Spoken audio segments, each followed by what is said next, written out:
Bonjour my friends, I'm Frankie and welcome to Club Foodie Tips and Tricks. There's a fruit that David and I really enjoy, and it is avocado. We use this fruit in so many recipes like guacamole, smoothies, and many others. Often though, avocados at the grocery store can be hard and not ready to enjoy. But don't worry, here's a little kitchen trick for you. So my friends, let's get cooking.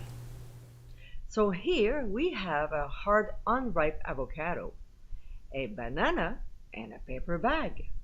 We'll place the avocado in the bag, followed by the banana, and simply close the bag. We'll leave it like this on a kitchen counter, undisturbed, for 2 to 3 days. Days later, we'll remove the fruit from the bag.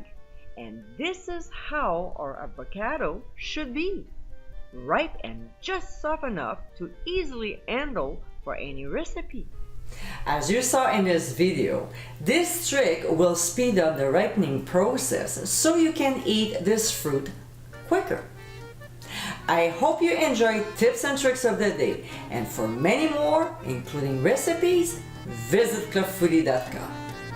Until next time, my friends, bon appétit!